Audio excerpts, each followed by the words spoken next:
Hello, everyone, and welcome to the debut of the Brace podcast, the weekly football show that all of you have been waiting for. My name is Kiran Rao. And this is Shama Deshpande. And we're going to be your co-host for this show and the week after that. And probably the week after that. But let's get over this one first. Spurs versus Arsenal. We chose this match because we thought it was going to be one of those matches of the season. And we're going to have a awesome first debut of our podcast. But it didn't go that well, didn't it? Yeah, this game was actually really disappointing. In the beginning, we thought it would be a really great fixture because both of those teams are really close on the table with the North London derby, everything to fight for, but it really didn't live up to it. Yeah, to be honest, Spurs gave it everything. I can say, they wanted from the beginning. You could tell that from the way they played. But Arsenal, man, just messed up that starting lineup, didn't they? Yeah, I mean, sometimes Arsene Wenger has got a lot of criticism. Few times it's been actually warranted, and sometimes it's been a bit preposterous. But this was absolutely criminal. I mean, straight off from the starting lineup, having both Mesut Ozil and Mkhitaryan out wide, it just didn't make any sense. Yeah, on the wrong sides too. And what do you think about Xhaka and Elneny playing together? And the change of formation too, from 3-5-2 to 4-3-3. I mean, when you ask that question, it sounds a bit convoluted, but if that's what Arsenal's tactics have been like all this time, it's just a mashup of weird ideas coming from all over the place, just trying to fit it into this puzzle, but it just doesn't work. Yeah. Elneny was supposed to be there to kind of like break up that play, and maybe Xhaka was supposed to play up front. I don't know. I haven't seen him play well in a long time. Oh yeah, definitely. And a 3-5-2 would have suited their players, because look at their front line. They have Ozil, Mkhitaryan, and Aubameyang. That's like, yeah, exactly. That's a deadly attack. Even though they did have that like deadly attack, like I'm not sure if it fit pretty well. There was always that option of Lacazette coming off the bench, and do you think Aubameyang was right to start? He didn't trouble the Spurs defense at all. Well, that's because he wasn't, fed as much as he would have liked. That midfield was just way too defensive for me. You can't have Xhaka and Elneny playing together. It was only Wilshere with all the creativity and the passes to the attack. But all in all, it was a bad performance by Arsenal. And that first half was all right, nothing eventful. Yeah, I think in the first half, it was a good balance between the sides. I mean, even though we were just talking about how poorly Arsenal were set up, they had a good bit of fight to them. They were kind of countering Spurs. They were getting Spurs on a counter, and Spurs are kind of coming at them. So there were chances on both sides, especially the 12th minute. Aubameyang just coming offside, but an amazing pass from Jack Wilshere. Oh yeah, that was a really good pass by Wilshere. He was a real spark, in that midfield. Yeah, it's been quite sad for him recently with all his injury woes, and it's good that he actually came back after that loan spell at Bournemouth and is doing well. Yeah, but that second half, man, all hell broke loose for Arsenal. Tottenham just stepped up their game to the whole new level, and Arsenal, they I think it's fair to say they stepped their game down. Yeah, I'm not too sure what Arsene Wenger told his players at halftime. Oh yeah. But it definitely wasn't the right message. Like you were saying, it was absolutely pathetic that second half when it came out. I'm not too sure what to make of it, to be honest. Yeah, and it was a weird sort of play from Arsenal. You could see when they were on the attack, they played through the wide areas. They didn't load that center of the pitch. And to be honest, Spurs, they let them do what they did. They knew that Arsenal would have probably fizzled out when they played from the wide areas, and that's what happened. Yeah, I think Spurs really did well on that wide side that you're mentioning. I mean, even letting Arsenal have the ball out wide, they also played a lot of the ball on that left-hand side with Heung-min Son coming at Hector Bellerin, because Ozil didn't really do a great job of tracking back, and that's another issue of why he was actually put out wide. He doesn't do that defensive work, and he left Bellerin all alone with Son. Yeah, not only Ozil, it was Mkhitaryan and Aubameyang. Yeah, unfortunately, that partnership didn't really come to fruition this time. And it's games like this where you've got to strike that partnership back again. You can't. I mean, of course, you have to perform against the lower teams too, but this game was pretty important. They had the chance to cut the points down between Spurs and them. Yeah, it's quite confusing looking at it from an outside perspective, because you'd think that with new players coming in so close to the North London derby, they'd be really pumped for it. They'd be ready. They'd be wanting to make an impact on the squad. But Yeah. it just didn't look like that. They didn't really have themselves in the game. And out of all those players, it was Jack Wilshere and Lacazette who really showed us that they wanted to win that game. Oh, for yeah, Arsenal. yeah. For sure. Of course, Lacazette and Iwobi came on at the 65th minute. Lacazette, like you said, he did his best, but he missed quite a few chances. But he was running right at the Tottenham defense in the last 10 minutes. You could see that Sanchez had a real bad time with Lacazette. He should have taken the chances he had. But what about Iwobi? He was one of the worst players in that second half, and he came on with only 25 minutes left. So you can probably understand how bad he was. Oh yeah, definitely. I mean, he definitely made an impact on that team. I'm not sure if it was too good, but yeah, as soon as he came on, he looked incredibly off the pace. I mean, he kept just putting balls away. He never made a pass properly. It was actually quite astonishing that Spurs didn't double their lead on top of many Iwobi mistakes, which they easily could have done. Although when we were watching the game, we were talking a little bit, and we thought that bringing on both of those players was actually a really positive change from Arsene Wenger. But unfortunately, it didn't work out. Yeah, it was, but I think he made the Iwobi substitution was a bit wrong according to me, because Xhaka was one who had a pretty bad first half, and of course the 20 minutes after the first half. And I sort of said to you that it should have been Xhaka to have come off and not Elneny, because Elneny, to be honest, had a pretty good match. Yeah, I think you're right. Elneny was kind of the one who was sort of making an attempt to break up that Tottenham play in the midfield, and without him, it was just wide open. He was doing much of the holding midfielder responsibilities than Xhaka. Yeah, for sure. That hurt Arsenal for sure. Definitely. So it was a loss for Arsenal, and Spurs, they got in the top 4 with that. Of course, not for too long. Chelsea came back, and now they're 4th. Definitely. One of those games that we'll come to talk about very soon. Oh, yeah. What do you think this means for Arsenal's season going forward? I mean, losing this game to Spurs was a huge blow in their Premier League. Not Premier League challenge, just challenge for top 4. Yeah. Where do you think they go from here? Look, as crazy as this sounds, they are in a good position. They're 6, but they have a lifeline, and that's Europa League. So if you told me probably at the beginning of January that Arsenal are going to win the Europa League, I would have laughed it out. But after the 2 signings they made, I think they actually have a chance at winning the Europa League. It sounds crazy, but they have a good chance. Yeah, I mean, the Europa League, you're right, is probably their best chance, but sometimes it can be underestimated how difficult of a competition it is, especially due to the scheduling of all the games happening. Because to play on a Thursday and then to come back and play on the weekend, it's going to be real grueling for these players, and it's going to be a test for the Arsenal squad more than anything to check how much depth they truly have. Yeah, and it's going to be a test for Arsene too, Arsene Wenger.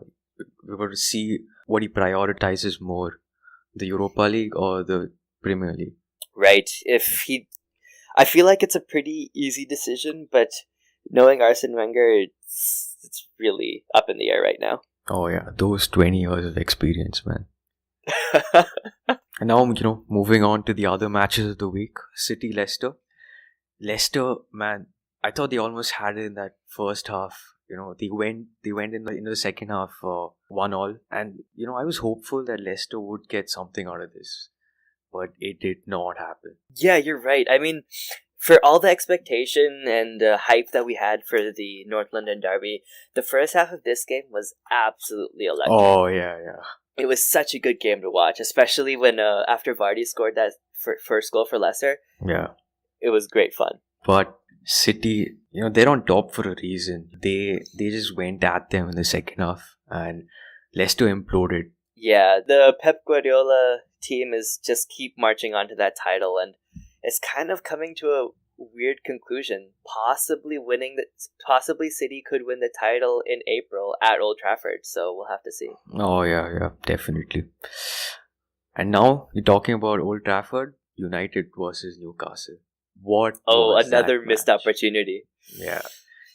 We were discussing about this weeks back, and we knew that United, they don't play with the type of football they have to play with the players they have. It's just so defensive and boring and so unnecessary. Yeah, it's a kind of a weird situation because, Jose Mourinho prides himself on getting the result no matter the cost, but with results like this, you kind of question what exactly he's doing at the club. Definitely. I think he should probably learn to adapt to the players he has.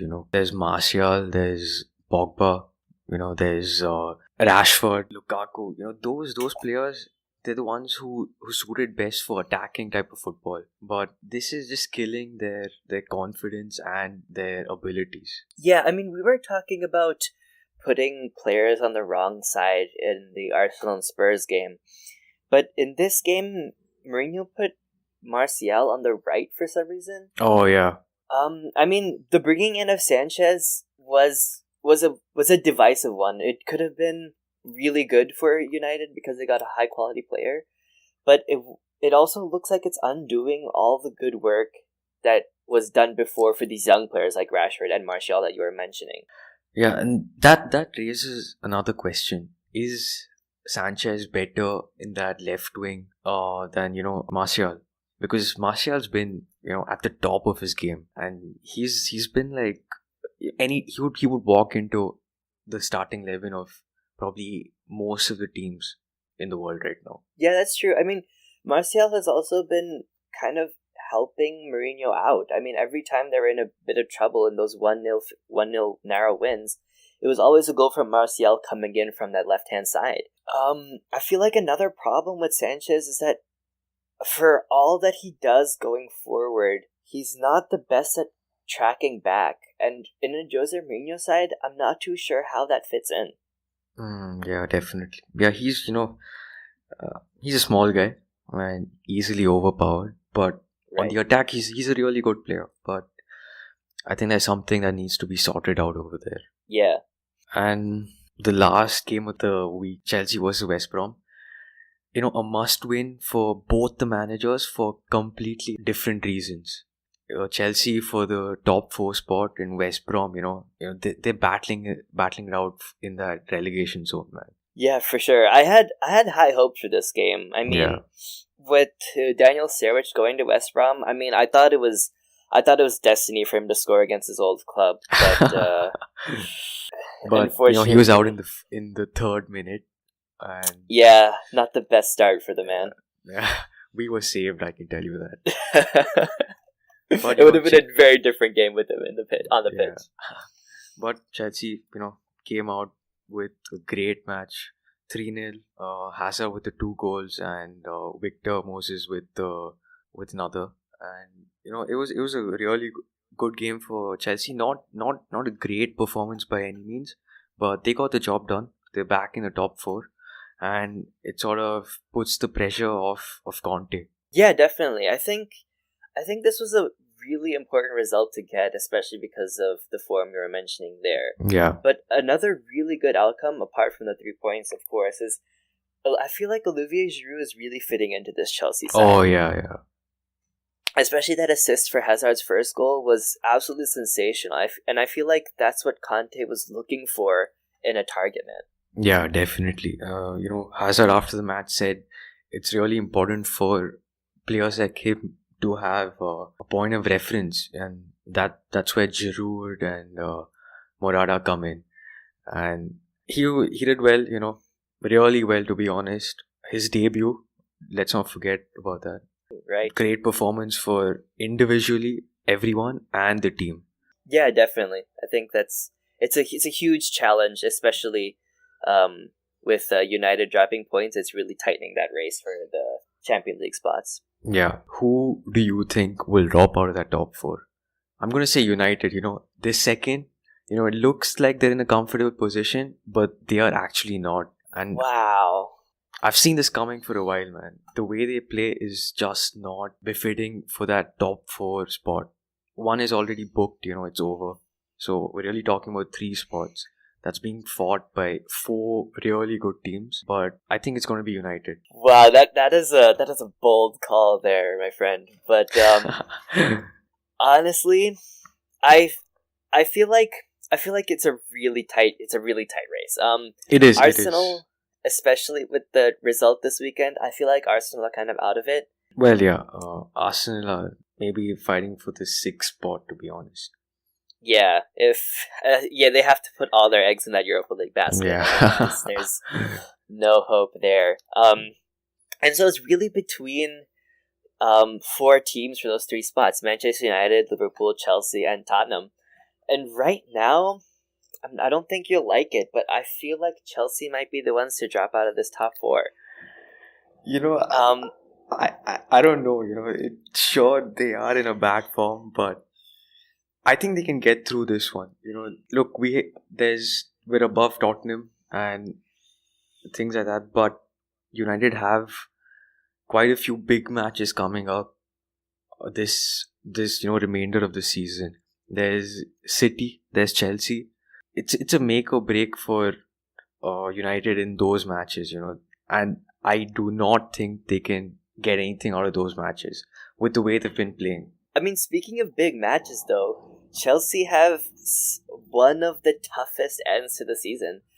They're still yet to play United, as you mentioned. Then right after that, City, Spurs, and Liverpool, as well as their Champions League aspirations. The Spurs never won at Stamford Bridge, and I think that's a win for us for sure. Oh wow! And Liverpool, we drew with you guys at Anfield, and I think which is very lucky, if I might say so. But myself. A draw is a draw. A draw is a draw. I guess only time will tell. But for me, yeah, Chelsea are dropping out, and Spurs are coming into that 4th spot. Let's make a bet. It could change. I could say Liverpool after this. Oh no! Okay, that makes it a lot more interesting. Yeah, we're gonna make a bet off air. And you're gonna lose like the ones you've lost before. Oh, I have no idea what you're talking about. Oh, really? For all the listeners out there, Kiran predicted that Spurs would not get through the group stages in the Champions League. And I predicted that they would win. And they did. And he said, and I quote, "No chance." To be fair, when we made this bet, there were a lot of questions around Spurs playing. No, they were not. They were one of the best teams in the Premier League at that point at the time. And they showed that, they are one of the best. They didn't just get through, they won the table. And, it's for the listeners, they can decide who the winner of this bet is going to be. You know what? Yeah, you're right. I might have to go for redemption with this one, but stay tuned for the outcome. Well, now, moving on to Champions League, of course, tonight it's going to be Liverpool, Porto, and the biggest of all matches, probably this whole season, PSG versus Real Madrid. That is a very, very tricky game. Yeah, definitely. Kiran, what are your predictions on that? Who do you think is going to, win or get through that whole tie? So, with that first leg being at the Bernabeu, you would think that Real Madrid have a good chance at this one. Especially they're coming into this match with not the best form domestically. They did win their last game, and Ronaldo did score a couple of goals. Yeah. But I would still have to go with Real Madrid on this one. I feel like with PSG's defensive issues, they don't have what it takes to beat this high caliber side. I mean, sure, but we're talking about the pedigree Real Madrid has in this competition, but that PSG side, say what you want about the defense, their attack, it trumps any sort of defense you put against them. Neymar, Mbappe, and Cavani. That is a dream team right there.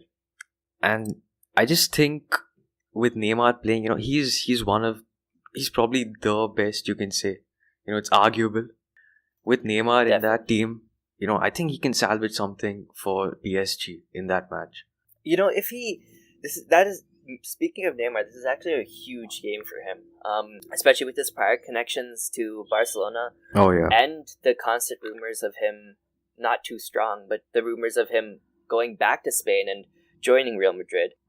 So this is a huge game for him, especially because if he can make an impact here, you're right, he'll definitely be in contention for the Ballon d'Or come the end of the season. Yeah, and we all know what he did against did for his former team against his current team in that 6-1 beating. That that was Neymar right there. He probably took all the credit for that, and deservedly so. Yeah, he was absolutely sensational in that game, and if he can bring any of that form into this match, Real Madrid have some real problems. Yeah, for sure. The biggest game of the week, by far, maybe even the most important of the season, FC Porto versus Liverpool. Oh, dude. No. You can get it right here, guys. So what do you think? Are Liverpool going to dominate this game? Are they going to fall apart? We've seen many different Liverpools this season. Which one is going to show up in Portugal? I'll tell you what I think. I don't give a shit about this match. UEFA gave 3 of the English teams in the Premier or in the Champions League a very good draw.